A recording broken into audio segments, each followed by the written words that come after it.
Ya, ahí sí. Se ve perfecto, ¿cierto? ¿O se ve chiquitito? ¿Si alguien me puede decir? Ya, ya chicos, chicos y chicas.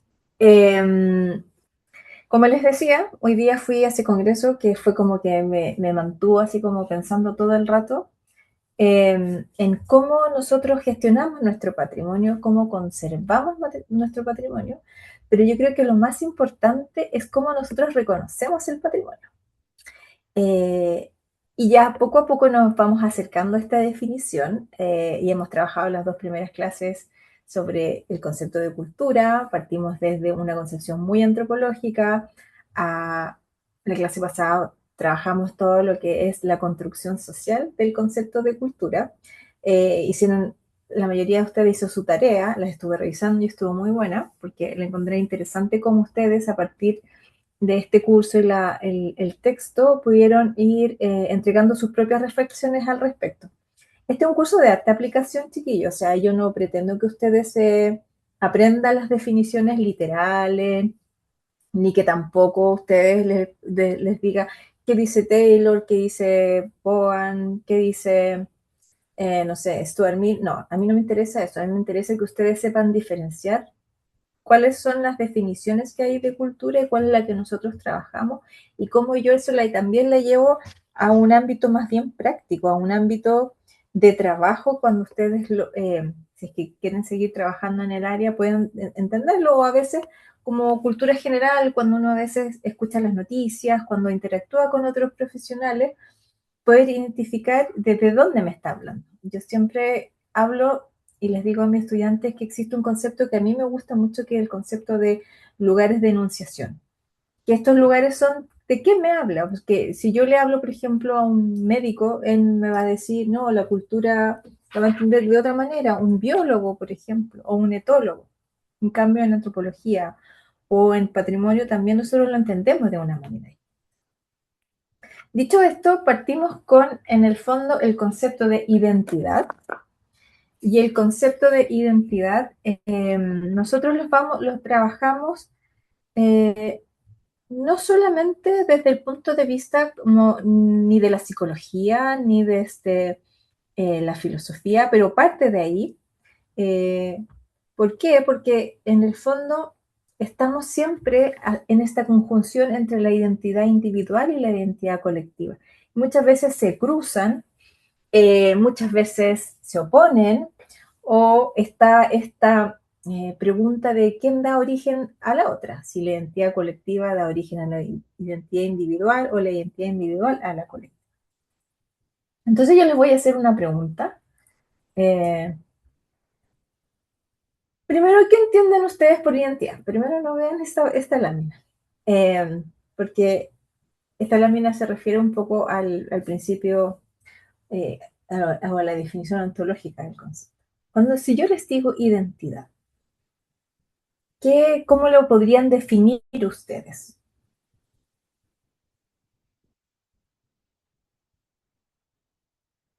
Pablo. Profesora, bueno, en simple es como lo que a mí me identifica lo que, a ver, es como el ADN que tiene cada cosa o cada, no sé, lugar, olor, color, comida, que en esas cosas está mi ADN y viceversa. Perfecto. Ya, está como muy asociado como a una esencia. ¿Ya? ¿Quién más? ¿Quién más se atreve? Profesora, la esencia de uno, algo así. Es la esencia de uno. Perfecto. ¿Quién más? Ana, Joaquín, Felipe. Recuerden que esto todos podemos opinar. Aquí no hay respuestas buenas ni malas. ¿Quiénes somos? ¿De dónde venimos? Perfecto. ¿De dónde venimos? Lo que nos define. Muy bien, muy bien. Bueno, Ana, tiene ahí un temazo con su identidad. A ver, en términos epistemológicos, en términos ontológicos, el principio de identidad, tanto en la tradición aristotélica o en la tradición escolástica, se concebía desde el punto de vista del ser, desde el punto de vista de cómo hay una loja de pensamiento centrada en cómo nosotros nos concebíamos a nosotros mismos. Y esa concepción estaba muy asociada a la existencia de Dios en la época escolástica. Pero lo más importante es que está el principio o está la ausencia de la contradicción. ¿Qué quiere decir esto? ¿Se acuerdan cuando nosotros definíamos la cultura? Que para saber quiénes éramos, nosotros nos mirábamos frente a un espejo y hablábamos de la alteridad y hablábamos de que todo aquello que era distinto, ¿se acuerdan? Era una cultura diferente y estaba esta visión etnocentrista. Como dice Larraín, que es este sociólogo chileno que escribió un gran libro en los años 2001 y que yo creo que es muy vigente porque la discusión sobre la identidad es una discusión que no se ha cerrado, de la cual se sigue teorizando aún más a partir de como todos los procesos de globalización, es que lo primero que dice es que la identidad está asociada a la idea de contradicción. Es como ese ser y no soy, ese ser y no ser a la vez. ¿Y por qué es importante esto? Porque él dice, yo puedo ser idéntico consigo mismo, y por lo tanto la cosa puede ser y no ser al mismo tiempo desde un punto de vista. Si bien es cierto, esto no tiene mucho sentido, ¿no? Porque uno es o no es. No puede ser dos cosas al mismo tiempo. Lo que quiere decir Larraín es que el principio de identidad, digamos, en la primera etapa de la investigación, la identidad se asocia mucho a la autoconciencia y al autorreconocimiento, ¿cierto? Como ustedes bien decían por aquí, a mi esencia, a definir lo que soy, a un autorreconocimiento en el tiempo, como decía esta frase de dónde somos, de dónde venimos, o sea, estamos en el fondo reconociendo que tenemos un pasado y que somos herederos de esto, y que nos vamos en el fondo construyendo día a día a partir, digamos, de todas las experiencias que nosotros estamos teniendo en la vida, sobre todo de la vida social. Pero yo creo que lo más importante es que la cultura, lo que nos dice Larraín, es que no es un problema individual. Si bien es cierto, la psicología, por ejemplo, con la teoría del espejo, ¿se acuerdan que lo conversamos la clase pasada? Es donde yo me miro, ¿cierto? Y me reconozco, es desde el punto de vista de la psicología, ¿ya? Pero nosotros no vamos a estudiar la identidad desde el punto de vista de la psicología, nosotros vamos a estudiar la identidad desde el punto de vista de la cultura, o sea, vamos a estudiar la identidad cultural. ¿Y qué nos está diciendo la identidad cultural? Y lo asociamos al concepto de cultura, es que la identidad se basa en dos proposiciones contradictorias. No pueden ser falsas o verdaderas al mismo tiempo, ya que y que una idea contradictoria no tiene sentido. Esto parece bastante filosófico, pero por ejemplo nosotros, eh, bueno, con la moda de los terian, podríamos decir somos personas, pero hay un grupo de chicos, de jóvenes, que hoy día dicen, bueno, yo me identifico como animal y soy un terian. Entonces se dan cuenta que ellos construyen una identidad. No se reconocen como seres humanos, se reconocen como animales en ciertos momentos. Entonces, este sentido filosófico como de la individualidad implica definirnos y también no definirnos. ¿Y qué significa esto? Significa que para poder definirnos yo tengo que entregarle cualidades a esta definición de identidad. ¿Y qué implica estas cualidades? Implica, primero que nada, decir, qué es lo que a mí me gustaría hacer o qué es lo que yo quiero llegar a ser en términos de identidad. Yo creo que todos en algún momento dicen, yo quiero ser un profesional, yo quiero ser mamá, quiero ser papá, quiero ser un viajero, quiero ser un estudiante, quiero ser un profesor. Se va poniendo metas, ¿cierto? Y va como trabajando en el hoy para llegar a un futuro. Pero en ese camino nosotros nos vamos definiendo y redefiniendo y aprendiendo cosas a partir de nuestros procesos de socialización, de nuestra adquisición de conocimiento. ¿Se acuerdan cuando hablábamos de los procesos de socialización? Que el primero era la familia, ¿cierto? Después la escuela, después el grupo de amigos, después los pares, después en el trabajo. Y aquí surge la pregunta, ¿uno nace con identidad? ¿Con este autorreconocimiento? ¿O es la sociedad, a partir de los procesos de socialización, la que nos da o que nos otorga la identidad? ¿Qué creen ustedes?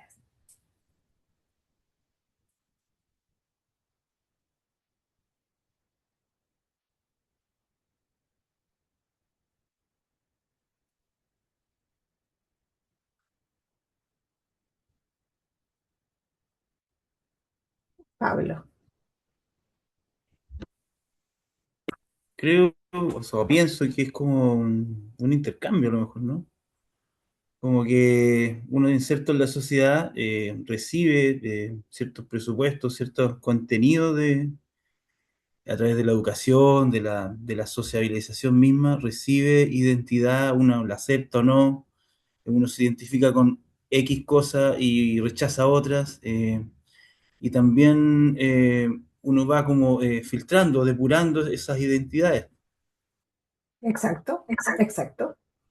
O sea, y esto es muy importante porque, claro, cuando uno nace, por ejemplo, a uno le asignan un género, ¿cierto? Puede ser hombre, puede ser mujer, y, y a uno le ponen ropa rosada, antes, mucho más que ahora, digamos, como que se le atribuyen ciertas características, ¿cierto? Por eso Simone de Beauvoir dice, no se nace mujer, sino que se llega a serlo, porque hay todo un proceso de socialización para reforzar ciertas cosas. Con la identidad cultural pasa lo mismo. A nosotros nos van reforzando que vivimos en una sociedad occidental, por eso seguimos ciertos ritos. A los que son católicos, por ejemplo, nos bautizan, nos llevan al colegio, se come, y lo que yo les decía, entonces nos ponen un vestuario de cierto color, jugamos a ciertos juegos, que esos van marcando nuestra inserción dentro de la sociedad. Y claro, cuando somos pequeñitos, de alguna manera nosotros somos esponjitas y vamos absorbiendo todo ese conocimiento que tiene la sociedad y vamos construyendo nuestra identidad, nos guste o no. Pero, ¿qué es lo que dice Tugendhat? Que nosotros, a medida que vamos creciendo, vamos tomando elecciones de esa identidad. ¿Ya? ¿Y qué significa que vamos tomando elecciones? Y él da un ejemplo que él dice, claro, yo puedo ser padre o puedo ser papá, pero no necesariamente voy a ejercer el rol de padre. ¿Y esto qué quiere decir? Que si bien es cierto, yo puedo vivir en esta sociedad occidental, a lo mejor no me comporto como yo vivo en esta sociedad occidental. Y lo segundo importante es que la identidad cultural en los individuos tiene que tener características cualitativas. ¿Y qué significa que tenga características cualitativas? Son cosas que yo tengo que definir, son criterios que yo tengo que establecer para poder medir cuál es esa identidad. Porque claro, uno puede decir ya comer empanadas, el copihue, cantar la canción nacional, el, la cordillera de los Andes. Pero eso podríamos decir que es identidad. No, porque estamos hablando de un tercero. Cuando nosotros hablamos de identidad, estamos hablando de nosotros como personas, como individuos, que tenemos características particulares, ya sean por un tema de autoconciencia, por un tema de autorreflexión, y también por estas elecciones que nosotros tenemos a medida que vamos creciendo dentro de la sociedad. ¿Y qué es lo que nos dice? ¿Qué es lo que nos dice esto? Que la identidad siempre es un proceso en construcción. Porque si bien es cierto, nosotros nacemos, pasamos por los procesos de socialización, pero vamos aprendiendo cosas y vamos, como se dice, vamos resemantizando, vamos adoptando, vamos elaborando nuestra identidad. Nuestra identidad como niños no es igual para todos. Y ahí es donde está el componente individual, porque todos hayamos nacido en una sociedad más bien occidentalizada, todos igual tenemos particularidades que se establecen o se dan por este grado de autoconciencia o de autorreconocimiento que nosotros tenemos de nosotros mismos. ¿Ya? Me tracé con la lámina. Entonces, ¿qué es lo importante? Que primero, nosotros tenemos que, para construir la identidad, tenemos que definirnos a nosotros mismos de quiénes somos en términos cualitativos. ¿Y cuáles pueden ser esos elementos cuantitativos? Puede ser, por ejemplo, la religión, el género, la clase, la etnia, la profesión, nuestra sexualidad, nuestra nacionalidad, nuestra región donde vivimos, por ejemplo, o cómo nosotros nos adscribimos a ciertas creencias que a nosotros nos permiten mantener una identidad o construir una identidad. Y ustedes me podrían decir, ya, ¿y cuál puede ser eso aparte de género, clase, etnia, país, región? ¿Cuál creen ustedes?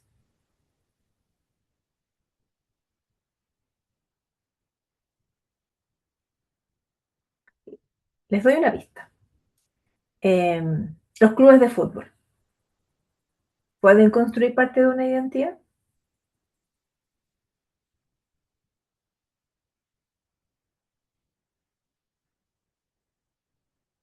¿De una persona?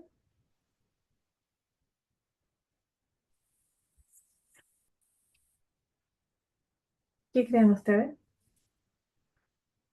Ah, Yo creo que sí, profe. obvio. Sí, O porque sea, hay clubes de barrio, clubes de regiones. exacto. No solamente nosotros hablamos, cuando hablamos de identidad, hablamos de lo que nosotros somos en términos individuales, sino también en cómo nosotros nos identificamos con ciertos elementos que tiene la sociedad, ¿cierto? Y en este caso puede ser un club de fútbol que a lo mejor nosotros no somos jugadores de fútbol, pero sí nos identificamos, como dice acá en esta frase, nos relacionamos con este otro. Y estos otros pueden ser un club de fútbol, el barrio, como decía usted. ¿Por qué? Porque tienen ciertas características que a nosotros nos mantiene o tenemos en común. La identidad cultural, de aquí pasamos como a otro concepto, la identidad colectiva no es la sumatoria de identidades individuales. O sea, no es que yo ponga, no sé, a una Lorena católica, a una Lorena mujer, a una Lorena de cierto nivel educacional, y que eso forme una identidad colectiva. La identidad colectiva, independiente de quiénes nosotros seamos como individuos, tenemos algo en común, tenemos algo que nos construye, por decirlo de alguna manera, nos unimos todos nosotros para poder en el fondo identificarnos con ese algo. Y ese algo puede ser un club de fútbol, puede ser la religión, puede ser un proyecto de vida, ¿ya? Pueden ser distintos elementos que nosotros culturalmente vayamos construyendo y que nos haga sentido para mantenernos unidos, ¿ya? ¿Cuál es la idea de construir una identidad colectiva? Eso quiere decir que nosotros producimos significado, ¿cierto? Nosotros producimos y vamos modelando a través de esta producción, ya que estamos con el ejemplo del fútbol o de las barras de fútbol, vamos construyendo esta identidad. ¿Y cómo nosotros construimos identidad? ¿Qué creen ustedes? ¿Cómo nosotros podemos construir una identidad colectiva?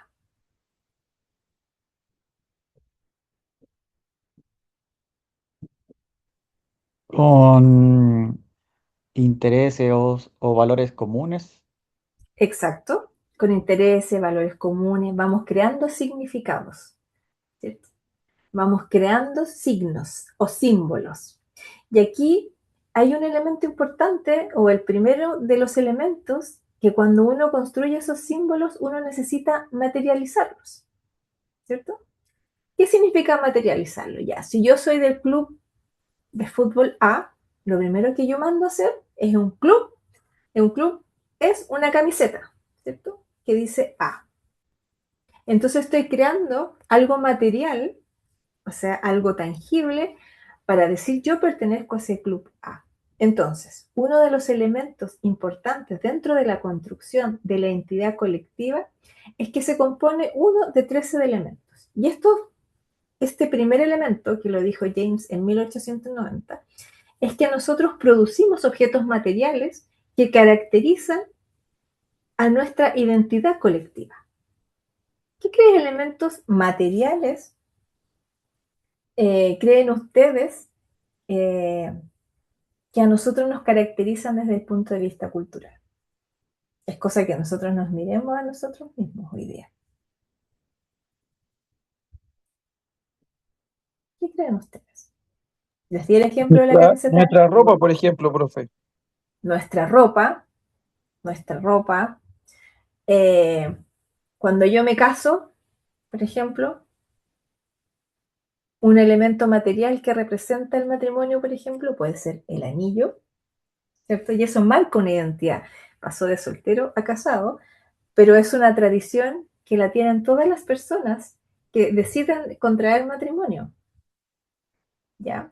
Entonces, ¿qué quiere decir esto? Quiere decir que nosotros vamos creando objetos materiales, que puede ser el vestuario, puede ser un peinado, como dice acá, porque puede ser el cuerpo, puede ser un tipo de corte de pelo, pueden ser objetos, un auto, puede ser la loza, puede ser un lápiz, que a nosotros nos demarcan identidad. Y con esto trabajan muchos, este es un tema que trabajan mucho las marcas cuando producen o hacen productos para cierta población.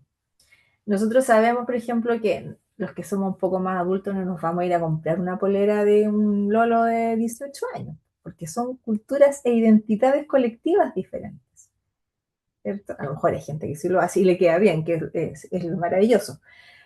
Pero en el fondo lo que nosotros hacemos como personas, como seres humanos, es que producimos cosas materiales a partir de las cuales nosotros nos proyectamos y nos produce un autorreconocimiento. Y que es vital en el fondo para poder reconocernos frente a los otros de quienes somos. ¿Esto qué significa? Significa, por ejemplo, que si yo miro a una persona, y esto se da a lo mejor mucho en contextos. Por ejemplo, Ana nos puede decir si ella en la isla de Pascua, por ejemplo, puede distinguir justamente a partir de su vestuario cuando es una persona de origen Rapa Nui o una persona de origen occidental. ¿Sí o no, Ana? O sea, igual en gran parte sí, pero es más yo diría que uno reconoce más por las conductas que por la ropa, porque la ropa como que ya igual llega, igual hay Globalizado. gente de acá, claro, hay gente de acá que prefiere vestirse como gente de afuera, y hay veces incluso los profesores cuando estábamos en el colegio nos decían que, por lo menos esto en mi generación, yo salí de cuarto hace poco, que había más niños que llegaban del continente, que les interesaba más la cultura en sí o todas las tradiciones que los mismos niños de acá, lo cual es lamentable, pero claro, el tema, como usted dice, se ha globalizado tanto, pero yo diría que más que por la ropa es incluso en la forma de hablar, la jerga, las expresiones. Ahí sí es más fácil notar quién viene llegando hace poco o quién ya vive aquí desde hace rato. Uh-huh. Es súper interesante lo que dice Ana. ¿Por qué? Porque hoy día, como estamos en un mundo globalizado, en que todo se empieza, como dice la palabra, nos empezamos un poco a homogeneizar. Si nosotros pensáramos, por ejemplo, que en 100 años más van a venir los arqueólogos del futuro y van a excavar, van a ir a encontrar un sitio arqueológico y van a encontrar esto, que es un mouse. Y no encuentran información escrita. Entonces, puede ser un arqueólogo del futuro y puede decir, este es un instrumento musical porque yo lo hago sonar y tiene un sonido. ¿ya? Y eso nos pasa a nosotros mucho cuando vamos a los museos. ¿Por qué? Porque como la tradición de nuestra cultura es más bien unas culturas orales, en que, como ustedes saben, la cultura escrita partió acá en Chile o en América cuando llegaron los españoles, porque antes estaban los códices. Entonces, la tradición oral, por ejemplo, de las culturas de antes de 1400, es a través de los objetos. Nosotros conocemos nuestro pasado a través de los objetos. Por eso lo material tiene tanta importancia. A lo mejor nosotros no lo vemos hoy día porque nosotros estamos produciendo objetos materiales, estamos consumiendo objetos materiales, adquirimos ciertos bienes y lo hacemos porque tienen una funcionalidad y porque buscan y porque nosotros los buscamos para satisfacer nuestras necesidades. Pero pensemos un poco o situémonos en un museo que ustedes hayan visitado últimamente y supongamos que hay una vasija y dice jarro pato del 400 de la cultura, no sé, chinchorro de 1200 antes de Cristo. Ya, y nosotros decimos, ya, es un jarro pato. O sea, nosotros tenemos que creerle a lo que dice ese objeto o lo que dice la cédula, porque hay un grupo de investigadores que trata de entender ese objeto o esa individualidad a partir del contexto de la cultura. Es un poco lo que pasa, lo que hablábamos recién, en qué es la primera, el individuo. Este individuo como persona es el representante de la cultura. Entonces, finalmente, lo que nosotros estamos haciendo cuando definimos la identidad es que tratamos de captarla a través de elementos materiales. Tratamos de definir y decir, nosotros somos tal cosa a partir de los objetos que consumimos, a través de los objetos que producimos también. Porque hoy día estamos en la cultura del plástico, en la cultura de los polímeros, se podría decir, pero antes era la cultura de los elementos naturales, de la lana, la piedra, la cerámica. Entonces, los objetos materiales también son denotadores de cultura. También conforman parte de esta imagen que nosotros vamos construyendo socialmente. ¿Y qué es lo más importante de todo esto? Es que la identidad, esta identidad cultural colectiva, se va construyendo y deconstruyendo constantemente. Nosotros, si bien es cierto, somos chilenos, a partir de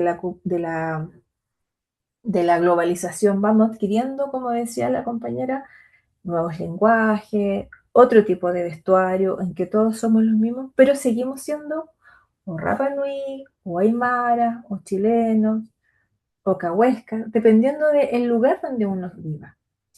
Entonces, el primer elemento que a nosotros nos ayuda a definir esta identidad son los objetos materiales. Les voy a dar otro ejemplo que para mí es como bastante bonito. Yo no sé si ustedes conocen el Quasimodo. ¿Lo ubican el Quasimodo? Ya, yo les voy a contar. El Quasimodo es una tradición que viene desde, no sé, de Santiago rural, podríamos decir, que antes, hacia 1800, 1700, que por ahí están las primeras raíces, el sacerdote iba a dar la comunión a las personas enfermas a sus casas.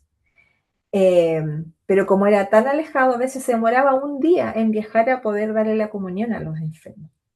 Entonces, él se rodeaba de sus peregrinos más cercanos y él partía a caballo en 2, 3, 4 días eh, a recorrer el campo, a darle la comunión a las personas. Pero dentro de ese viaje de 4 o 5 días, recuérdense que el cáliz, la pátina, todo era de oro. Entonces eran frecuentemente asaltados. Entonces por eso se empezó a rodear de este grupo de personas que iban a caballo, iban en carreta acompañando al sacerdote. Esta tradición se fue manteniendo año tras año, que hasta el día de hoy se mantiene especialmente en la zona central de Santiago. Y por ejemplo, yo hice una investigación del Quasimodo de Maipú, que Maipú es una de las comunas más grandes de Santiago después de Puente Alto, y ese Quasimodo lo corren entre 4.000 y 5.000 personas. Y usted va a decir, ¿cómo tanto? Sí, es muy grande. Porque Maipú también es muy grande, entonces se dividen en columnas. Entonces cada columna va con un sacerdote y lo acompaña un grupo de personas que hoy día van en carretas y usan un paño blanco en la cabeza, adornan sus carretas con flores, con la Virgen y con los colores del Vaticano, blanco y amarillo, y van a caballo, van en bicicleta y van en carreta. Y van recorriendo y van acompañando. Y eso se corre una semana después de Semana Santa, ¿ya? Entonces, si bien es cierto, es difícil como recordar esta identidad, este como patrimonio material, podríamos decirlo, ¿cómo nosotros recordamos a los cuasimodistas?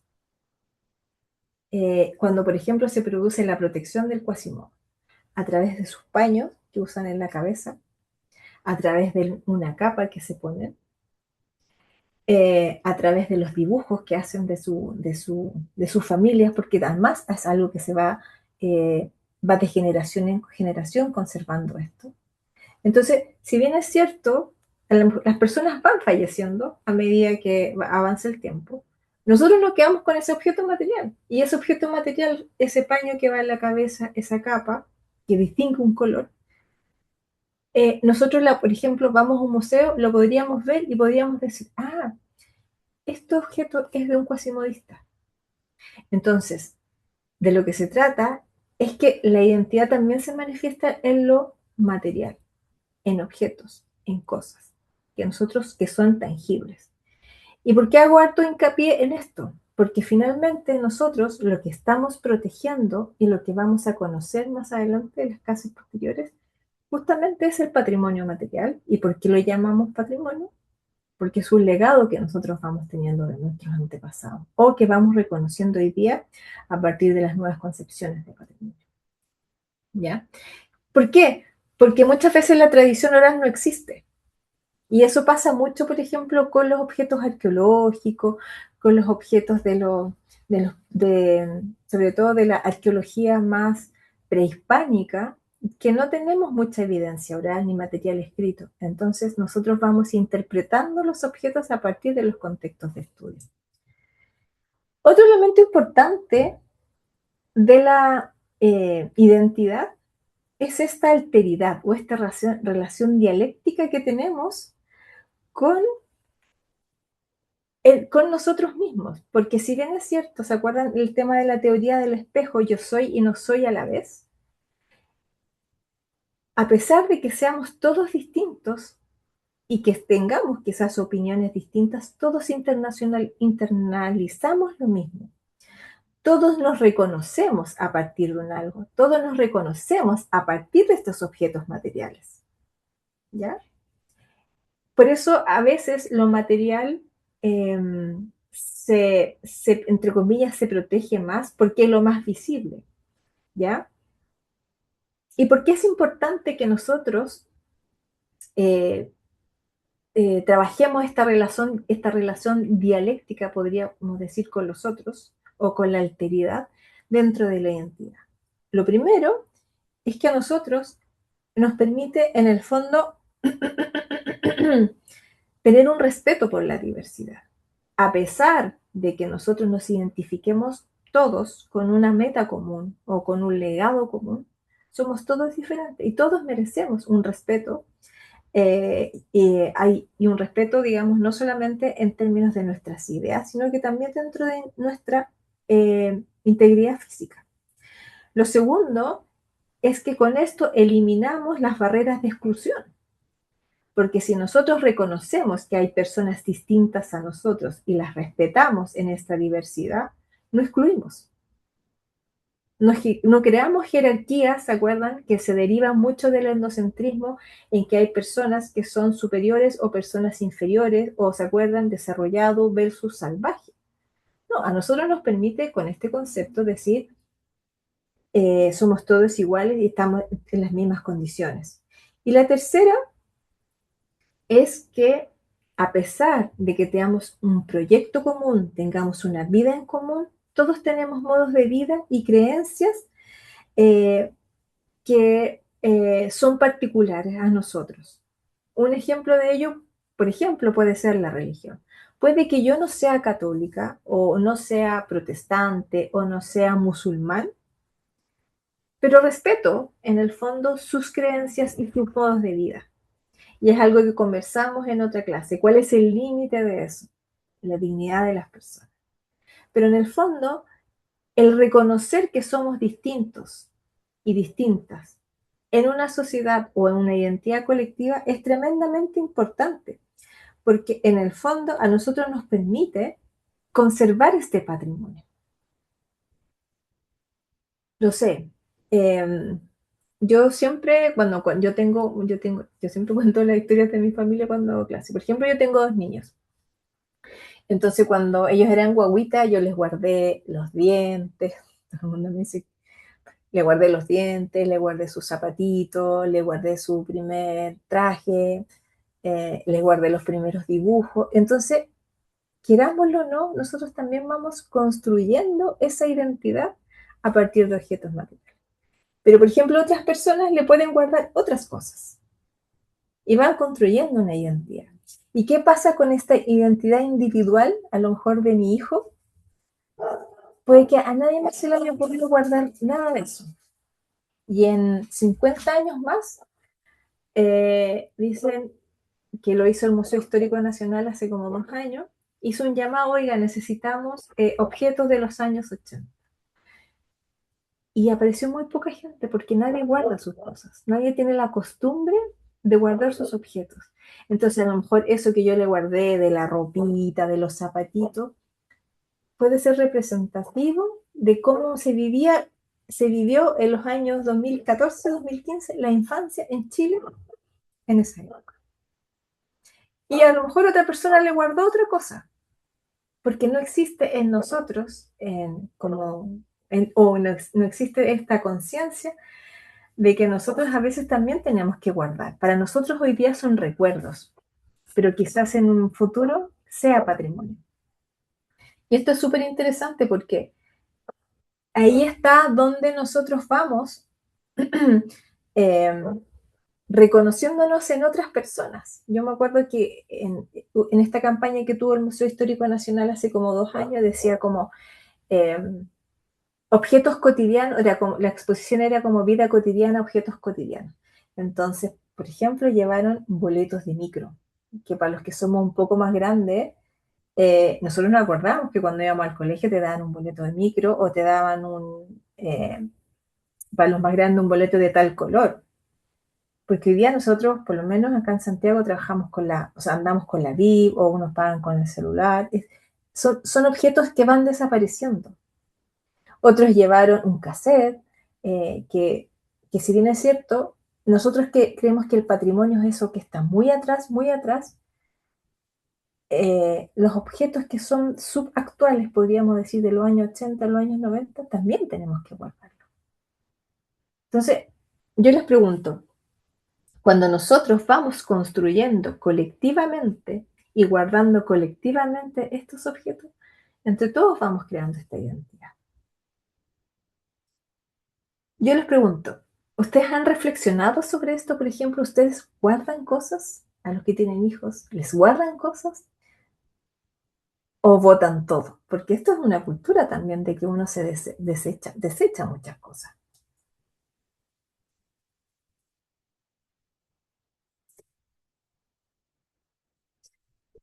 Una cajita con recuerdos. Y se dan cuenta del concepto que nosotros usamos, es una cajita con recuerdos. Es un recuerdo, es algo que nosotros atesoramos, es algo que es importante. ¿Por qué? Porque a partir del objeto nosotros vamos activando nuestras memorias. Exacto, de distintas etapas de la vida. Muy bien. ¿Y alguien más?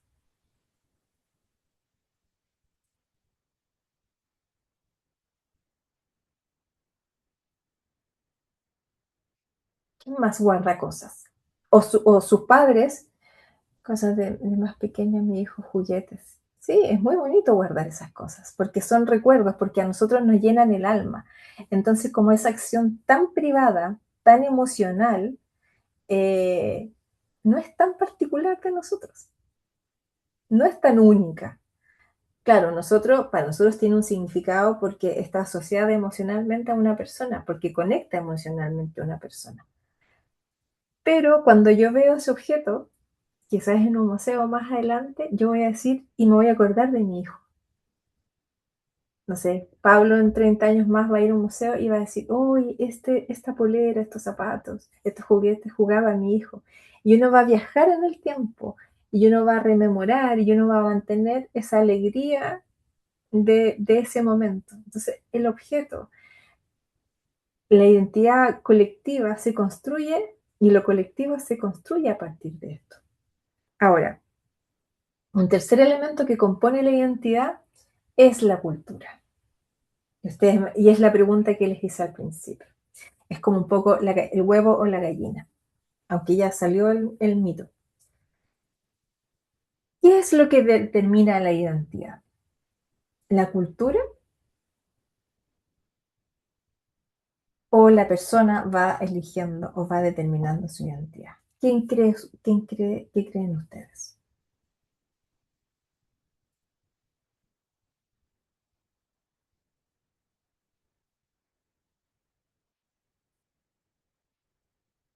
Un poco lo hablamos al comienzo. Sin personas no hay cultura. Perfecto. Pero desde ese punto de vista, Mariana, yo podría pero la cultura no es la suma de individuos. ¿Qué tendría que tener esa cultura para que a nosotros nos determine en términos de identidad personal?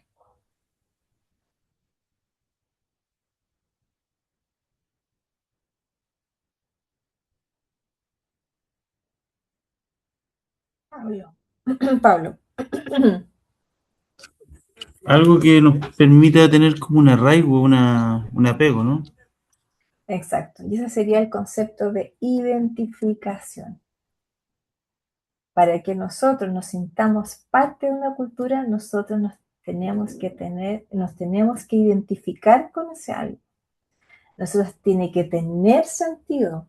Nosotros tenemos que encontrarle, de alguna manera, sentimientos, como dice aquí. A mí me tiene que causar algo, me tiene que provocar algo para que yo me sienta identificado con esta cultura. Y eso implica que yo me adhiero a un colectivo, construyo y tengo intereses compartidos. ¿Ya? Eso es lo que hace que en el fondo yo adhiera a una cultura y no a otra. Porque, claro, en este ejemplo que yo les decía, la cultura se construye, se reconstruye y es dinámica. Y se va reelaborando y resemantizando permanentemente. Por ejemplo, una persona es carnívora, ¿cierto? Y le gusta comer carne o es omnívora. Y un día dice, ¿sabes qué? Yo voy a dejar de comer carne. ¿Qué pasa con esa persona? ¿Cómo le cambia su perspectiva de vida al dejar de comer carne? Puede ser súper superfluo el ejemplo, pero yo creo que ayuda a reforzar lo que les quiero decir.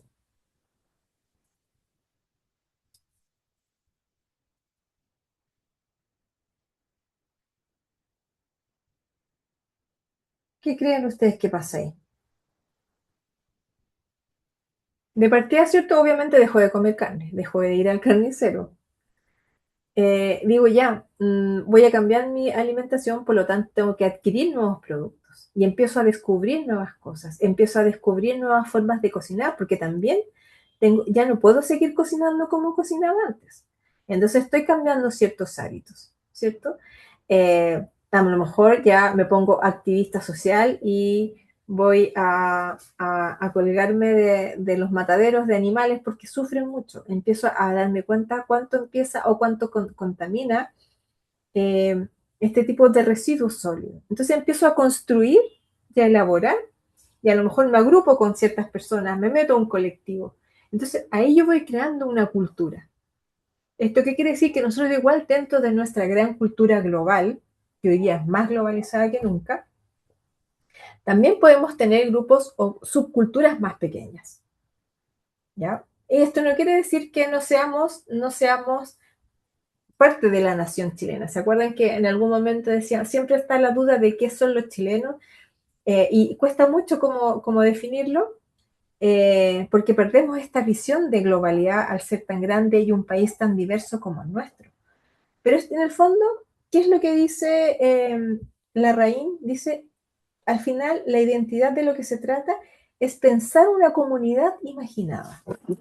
Y cuando nosotros pensamos en una comunidad imaginada, es, en el fondo, definir que las personas y las identidades se necesitan y deben estar interrelacionadas y deben construir recíprocamente. En este sentido, la comunidad imaginada lo que hace es generar cohesión, generar sentido de pertenencia, generar un sentido de conservación de nuestra memoria y de nuestra historia. Y para eso elaboramos nuestros relatos, elaboramos narrativas, elaboramos significados. ¿Ya? Entonces, cuando nosotros elegimos estos grupos que nos identifican, nos estamos percibiendo a nosotros mismos. Y actuamos, y cuando actuamos en estas elecciones de identidad, lo hacemos por linaje, lo hacemos por añoranza, o también lo hacemos por nuestros intereses, por ejemplo, que pueden ser de barrio, de nación, etc. Aquí hay un tema que es súper, yo no sé, ¿han escuchado hablar acá en Santiago de un lugar que se llama Barrio Mata Sur? ¿Han escuchado hablar? O, por ejemplo, ¿han escuchado? ¿Sí? ¿Sí, Pablo? Sí, antes era conocido como barrio Avenida Mata, o sea, de chico lo conocía de Avenida Mata, al igual que A ver, Franklin, por ejemplo, todo eso, ya, el barrio Pucer, todo eso. Yo, profe, ya, yo me crié ahí, viví toda la vida hasta que me casé en Biobío con Carmen, sí, entonces ese fue mi bar, así que lo conozco, pero completamente. perfecto. Estudié ahí, Y, viví es, ahí 30 años. y eso tiene una identidad, todo el mundo, y hoy día, por ejemplo, el barrio Matasur, como se le puso en términos patrimoniales, es un lugar que se conserva, es un lugar que se cuida, es un lugar que se está rescatando, porque justamente estaba empezando a quedar deshabitado. Y Mata Sur, el barrio Mata Sur, era el límite de la ciudad de Santiago hacia 1850. De ahí partía el campo. Y ahí estaban ubicados los primeros mataderos, estaban ubicados, digamos, donde llegaban los abastecimientos desde el campo. Entonces, hay un sentido de pertenencia, como dice Joaquín. Yo viví 30 años ahí. O sea, y esos 30 años nunca se le van a olvidar.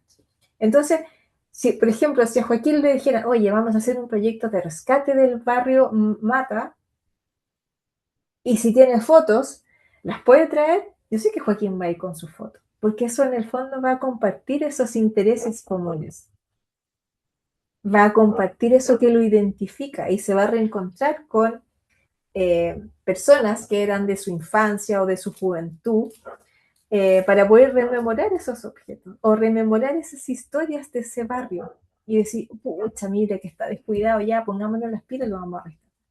Entonces, esa identidad nosotros la vamos construyendo eh, a través de estos sentidos de pertenencia, a partir de estos sentimientos. O sea, el patrimonio se genera mucho a partir de la emoción, Pablo.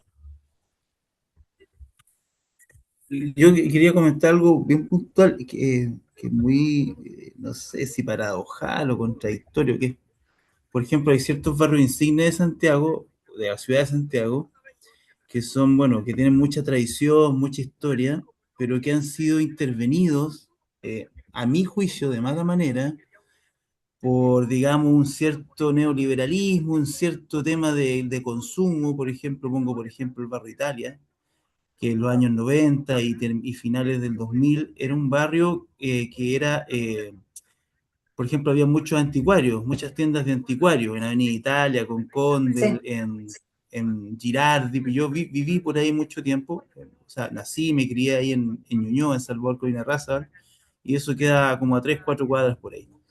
Pero últimamente, desde los años 2013, por ahí, empezó incipientemente este tema del comercio, poner restaurantes, bar, y ahora es una cuestión, pero que se tomaron todas las casas de fachada continua como galería, y yo creo que eso ya perdió identidad, lamentablemente.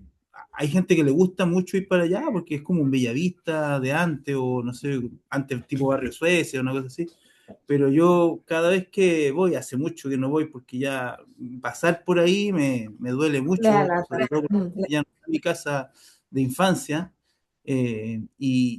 No sé, un poco paradojal, porque algunos lo encuentran como un barrio típico, va mucho turista y todo, pero yo ya como que lo encuentro que no tiene mucha alma, mucha esencia, ¿no? Es una cosa, una Bueno, visión particular mía. no es particular, es muy cierto lo que dice Pablo. A ver, lamentablemente, Qué bueno.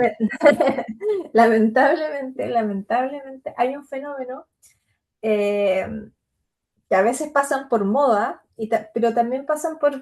Hay varios fenómenos, está la especulación inmobiliaria, eh, que a veces toman estos barrios y los ponen de moda y finalmente, ¿qué pasa? Que la gente tiene que empezar a vender sus casas porque no puede seguir viviendo allí con el ruido, con el tráfico, y eso se llama gentrificación, que se empiezan a vaciar los barrios históricos, y esto le pasó a Barcelona, le pasó a Madrid, le pasó a Francia, le está pasando a Florencia, que la gente está arrendando sus casas porque no puede seguir viviendo ahí.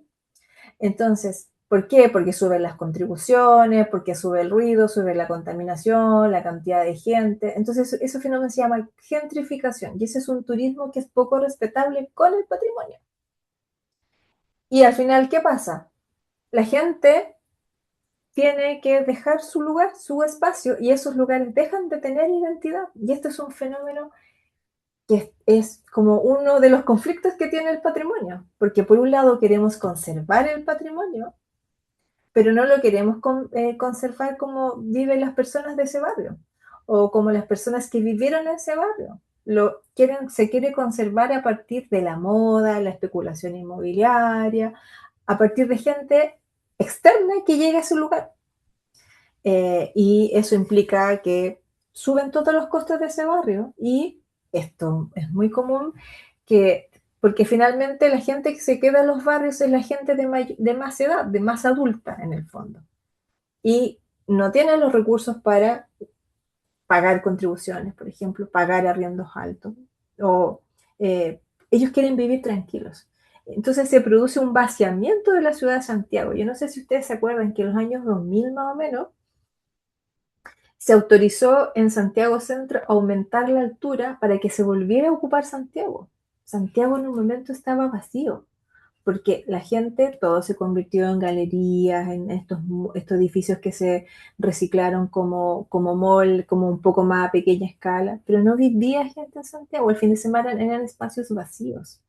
Y esos son los riesgos del patrimonio y del desarrollo cuando se piensa sin las comunidades. Por eso hoy día, por ejemplo, cuando se hacen proyectos de patrimonio o proyectos de desarrollo urbano, se pide un plan de gestión y las comunidades deben participar. Ya no es como un requisito de un papel, de un trámite, sino que se debe escuchar a la gente. Y como dice acá Claudia, dice, los recuerdos, cuando uno se resiste en esas memorias, a irse de esos lugares, de esos espacios, en el fondo nosotros, ¿qué hacemos? ¿Por qué? Porque esos espacios tienen recuerdos, tienen prácticas, tienen significados rutinarios.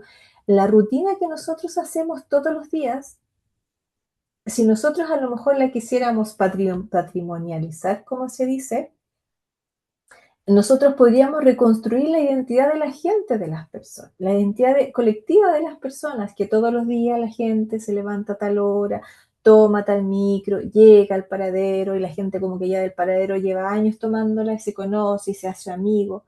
Entonces, finalmente, tenemos un sentido, a lo mejor no nos conocemos, pero tenemos un sentido de barrio. Y ese sentido de barrio es colectivo por el solo hecho de estar ahí.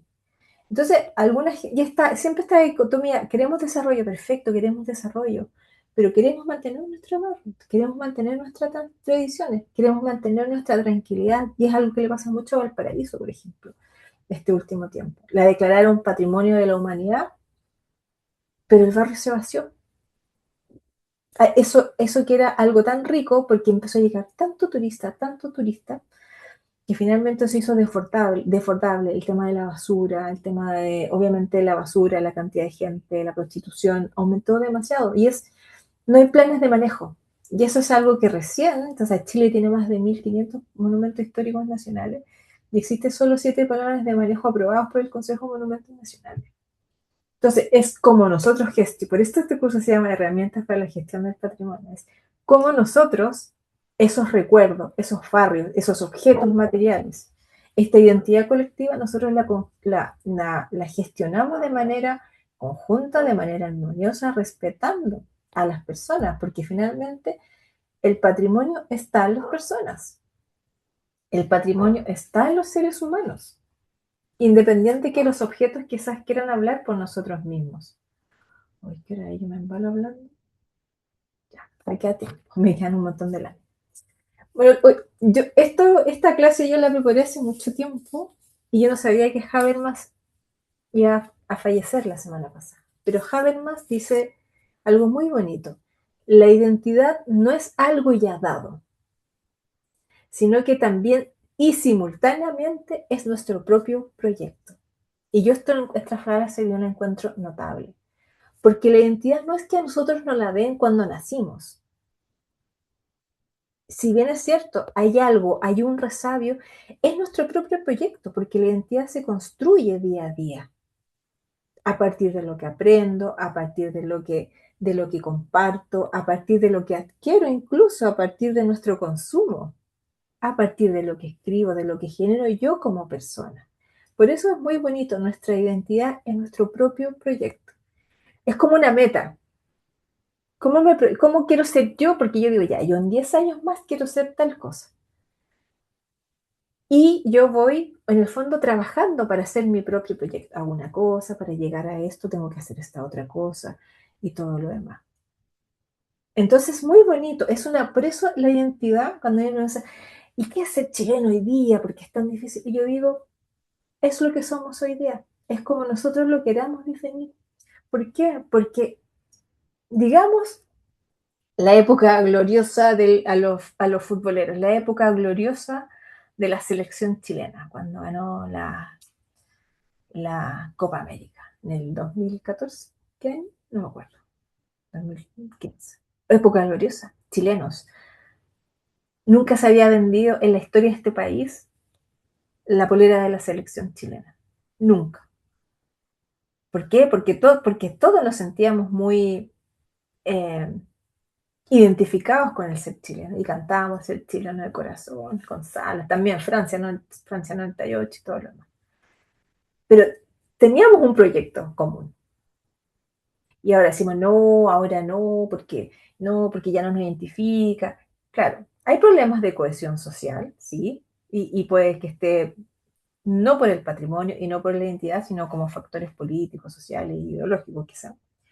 Pero seguimos siendo chilenos, con otras marcas. Hemos avanzado, hemos aprendido, pasamos por una pandemia, pasamos por un estallido social. Seguimos siendo chilenos, sí, pero de otra forma quizás. Yo tenía la ilusión de que cuando pasara la pandemia, por ejemplo, todos íbamos a ser más seres humanos, todos íbamos a tener mayor compasión, todos íbamos a tener una nueva forma de mirar la vida, de mirar la naturaleza. Como dice la Claudia aquí, las compras en las ferias con sentido de los barrios ya no están, no. ¿Cuántos negocios de barrios hay? Yo me acuerdo que donde yo vivía, en mi casa, cuando era chica, había una señora, el negocio de la señora Susana, y quedaba como a 6 casas de la esquina de mi casa. Y iba a comprar el pan, y era como el lugar donde todo el barrio se reunía. Eso ya casi no se da. Hoy día el strip center es el nuevo modelo de negocio, el nuevo modelo donde la gente va a comprar. Y se produce una despersonalización, ¿cierto? Porque las personas que atienden no son los dueños. Ya no está ese negocio atendido por sus propios dueños, ¿cierto? O esa cultura que a mí me gusta, que todavía en algunas regiones de Chile se mantiene, que a la 1 se cierra el comercio, se va a almorzar a la casa y se abre a las 3 o a las 4. Todavía se vive en esa escala y estamos viviendo en Chile, ¿cierto? Porque son otras tradiciones, otras formas de vida, pero seguimos viviendo en Chile. Entonces, desde nuestra perspectiva en este tema de la alteridad y del respeto en Talca, ¿sí? Uno dice, y uno va para esos lados, Pablo, disculpe lo que voy a decir, uno dice, oh, la gente floja, como, oh, Santiago acelerado, oye, cómo la gente floja se va, imagínate, se toma 2 horas de colación, 2 horas de colación, se va a la casa a la 1 y vuelve a las 3, a las 4 a derribar el negocio, así este país no va a prosperar. ¿Han escuchado eso? Sí, ¿cierto? Lo han escuchado. Pero lo hacemos desde nuestro propio punto de vista. Por eso yo les decía, la alteridad a nosotros, ¿qué nos permite? Que reconocer que somos diferentes, no generar exclusión, pero también generar respeto por las otras culturas que nosotros sí y que son occidentales. Aquí no estamos hablando ni de los indios Yanomami, ni que estamos hablando de los indios que están en el Amazonas. No, estamos hablando de nuestra propia cultura occidental para tener un referente. Tratamos a los demás y por eso estudiábamos el concepto de cultura al principio, porque finalmente seguimos categorizándonos en esta misma línea del desarrollo y subdesarrollo. Perdón, Pablo, lo que voy a decir. Los talquinos son flojos, por eso están donde están, porque a la 1 cierran el negocio, no les interesa, ellos no van a llegar a ninguna parte. El común de la gente habla así. Pero ellos no saben, nosotros no sabemos lo que se pierde, el ir a su casa, el comer comida de casa, que tienen un barrio a escala, porque en el fondo son ciudades que no han crecido tanto, o si han crecido de forma un poco más armoniosa que en Santiago. Entonces permiten ir a su casa a almorzar porque están a 15, 10 minutos. Se reúnen a comer en familia, les permite mantener tradiciones, comen de manera mucho más sana y después vuelven a su negocio a seguir trabajando. Entonces, claro, esto de la modernidad y la globalización a nosotros nos ha dicho que todos tenemos que funcionar como máquinas. Pero hay ciudades en que, a pesar de que haya llegado un mall, por ejemplo, o a pesar de que hayan llegado estas grandes cadenas de supermercado, de tiendas o de grandes tiendas, se sigue manteniendo las tradiciones. ¿Por qué? Porque así funciona la ciudad y les permite mantener esas tradiciones, esas costumbres. Talca, París y Londres, Paula, así que es muy bonito Talca. Ahora, ¿qué es lo que nos dice Manuel Castel sobre la identidad? Él dice, hay 3 tipos de identidad, al menos, ¿ya? Primero es la identidad legitimadora, y dice, es la que nos introduce las instituciones dominantes de la sociedad para llevar a cabo y racionalizar su dominación frente a los actores sociales. Es lo que yo les decía, esta comunidad imaginada, que nosotros construimos un discurso y una narrativa relacionada con una identidad nacional. Y por eso, por ejemplo, a nosotros nos enseñan historia de Chile y el Ministerio de Educación tiene un currículum sobre la historia de Chile. Dice ya, antes a los que estudiamos en los años 80, 90, tirado para los 2000, por ejemplo, nos pasaban el Frías Valenzuela en historia. Y el Frías Valenzuela en la historia nos decían ya, la historia de Chile se basa en batallas y guerras. Y nosotros estudiábamos la guerra de la independencia, patria vieja, patria nueva, la guerra de la Confederación Perú-Boliviana, la guerra contra España, la guerra del Pacífico, la guerra no sé qué. Estudiamos puras guerras, ¿ya? Y porque nosotros teníamos en el fondo, nos enseñaron que ¿por qué? Porque nosotros estábamos identitariamente consolidando un Estado-nación. Entonces necesitábamos una narrativa de que teníamos que defender la patria. ¿Ya? No estoy diciendo que esto sea bueno o malo, pero forma parte de la construcción de los discursos del Estado-nación. Se crean los símbolos nacionales, la bandera, el escudo, ¿cierto? Los colores patrios. Y se van, y después decimos, la araucaria es nuestro árbol, el cóndor es nuestra ave, el huemul es nuestro animal. Y empezamos a construir esta comunidad imaginada. Y todos nos identificamos y decimos, ya, y la cueca es nuestro baile nacional. Pero, ¿por qué? Porque necesitamos tener una narrativa, algo que nos una, algo que nosotros nos identifiquemos. Puede ser válido o no, pero todos los países los hacen. O sea, a ustedes no me van a decir que, por ejemplo, Rusia, que está anexando a Ucrania o parte de Ucrania, quiere recuperar la antigua República Socialista Soviética. Tiene un proyecto identitario. Quiero anexar a todos los países que tengan raíces de habla o de la lengua rusa. Y uno dice, ya, pero estamos en el año 2026 y siguen las guerras, sí, siguen las guerras de identidad, siguen quitándose territorio y no solamente son económicas, también son identitarias. El territorio palestino, el territorio de israelí, son guerras identitarias. ¿Ya? Es más, por ejemplo, cuando se produce una guerra, lo primero que se votan son los símbolos de sus países. Cuando fue la invasión norteamericana a Irak, lo primero que hicieron fue votar la escultura de Saddam Hussein. Porque yo voto los símbolos y me voy a ese concepto, ¿se acuerdan? De lo material, porque lo material representa esa cultura. ¿No? La otra identidad es la identidad de resistencia, que es la que sostienen aquellos actores que se encuentran en oposiciones devaluadas o estigmatizadas por la lógica de la dominación de la sociedad. Dentro de toda cultura hay personas que no se sienten identificadas con esta cultura homogénea. Y nacen los conflictos sociales en torno a estas identidades.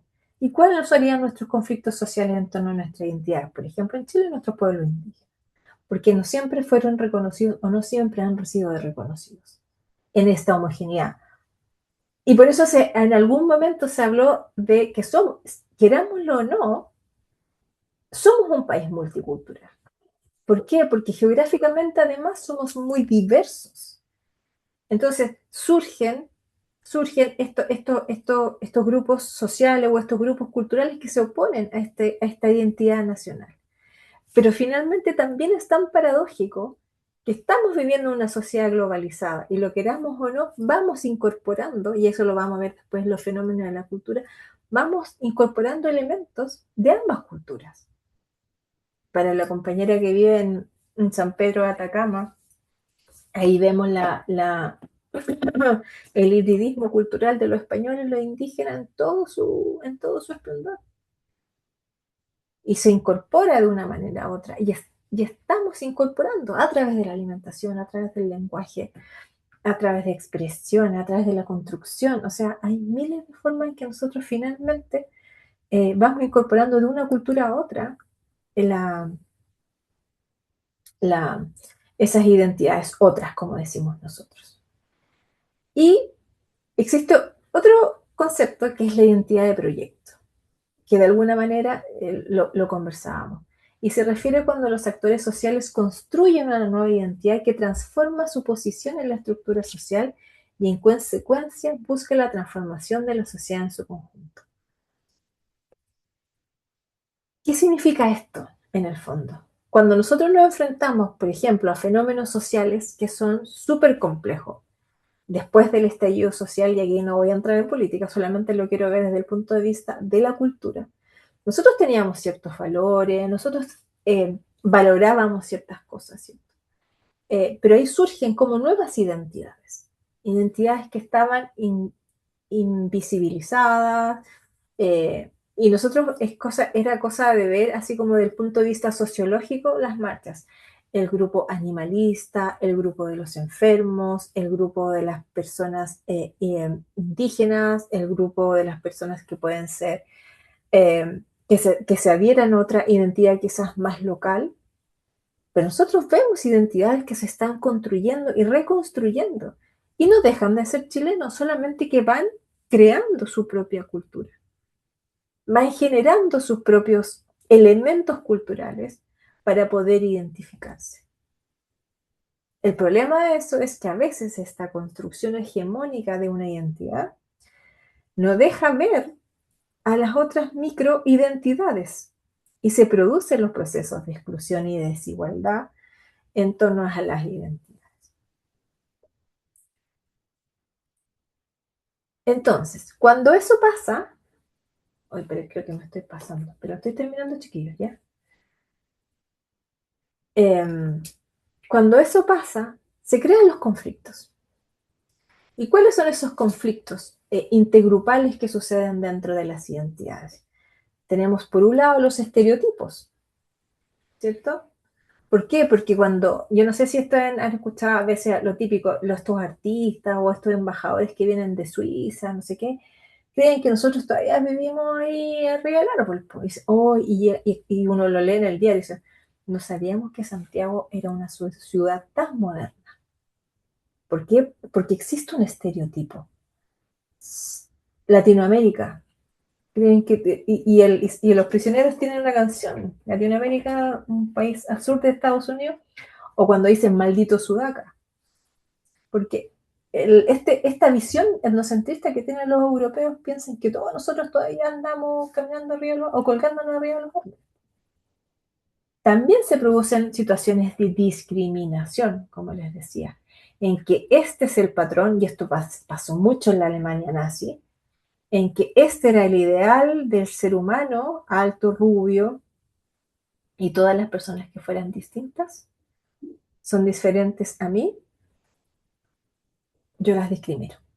Y las pongo en esta jerarquización de personas, en lo más bajo, hacia mí. Ana, ¿qué pasa? Porque hay turistas que todavía piensan que vivimos en las cuevas. Sí, exactamente, existe un estereotipo que todavía piensan que uno ahí no sabe comer ni con tenedor ni cuchara.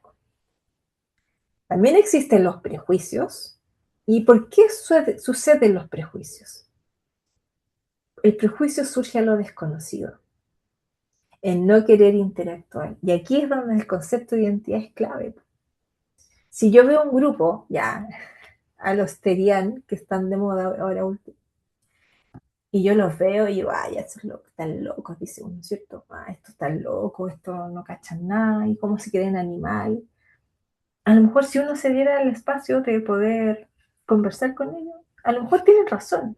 Y al final uno dice, ya, está bien, respeto lo que dice, pero puede que no esté de acuerdo. Y eso es súper importante, chiquillos, que yo puedo no estar de acuerdo con alguien, pero si nos vamos a este concepto de la identidad que dice, no debo discriminar y debo respetar la integridad física de la otra persona. Puedo no estar de acuerdo, pero comprendo lo que él quiere decir. Y eso parte por conocer. Es como cuando uno le dice a los hijos, cómete la comida, es que no me gusta. Pero si cómo no te gusta si nunca la has probado, no seas prejuicioso, le dice uno. Pruébala primero y después conversamos, ¿cierto? Se pasan y debemos ubicarnos en el contexto, exactamente. Y otro fenómeno que surge de estas identidades es el racismo, y que lo hemos conversado, que en el fondo, lamentablemente, a partir de la Segunda Guerra Mundial, surgen fenómenos de racismo que son muy, muy, muy complejos, porque además el racismo es súper transversal, y el racismo no estamos haciendo la diferencia, por ejemplo, entre negros y blancos, latinos y norteamericanos. Hay un libro muy bueno, sí, que es de una escritora africana, que se llama Adichie Chimamanda, que ella es africana y ella se va a estudiar a la universidad a Estados Unidos. Y cuando ella se va a Estados Unidos, ella dice, bueno, yo aquí no voy a ser discriminada porque soy tan negra, si el 80% de la población de Estados Unidos es negra. Pero sí sufrió discriminación. ¿Y en qué sufrió discriminación? Sufrió discriminación en el pelo, porque la mayoría de las mujeres negras norteamericanas se alisaban el pelo y ella tenía rulitos. Entonces ella tuvo que empezar a alisarse el pelo, pero justamente con peluqueras africanas, porque peluqueras norteamericanas no la querían entender porque decían que su pelo tenía características diferentes. y por el inglés que pronunciaba. Y ahí dice en el libro, dice algo súper interesante, que a pesar de que ellos sean negros, ellos son más negros que los negros de Norteamérica. Por lo tanto, están en una clase social inferior. Y me acordaba del ICE cuando vi lo del ICE me acordaba de este libro, porque decía, no es lo mismo ver un negro en un Mercedes-Benz que ver a un negro caminando por la calle en Nueva York. Y ahí está el prejuicio, y está el estereotipo, y está la discriminación, y está el racismo. E inclusive decía, no es lo mismo ser negro de África que negro del Caribe. En la categoría o en esta categorización que tenían del racismo negro, los negros del Caribe, de Haití y de todos esos países estaban así como en la parte inferior de la escala social o de la escala de la blancura, no sé cómo decirlo, de Norteamérica. Entonces, el racismo no es solamente esta diferencia que puede existir entre blancos y negros y todo lo demás, sino que dentro del mismo color de piel hay distinciones y genera racismo.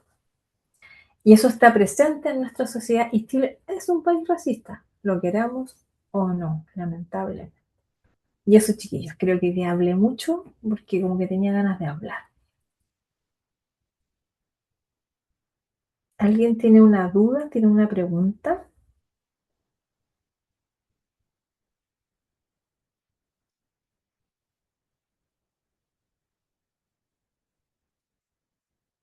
Qué bueno, Pablo. Qué bueno, las preparo con harto cariño. Además que a mí me gusta mi tema. Gracias, Claudia.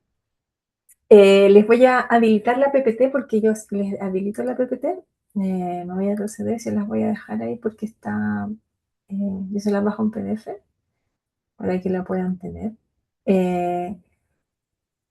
No me la deshabilita, a ver. Visible. Ay, ¿por qué no me la deja visible?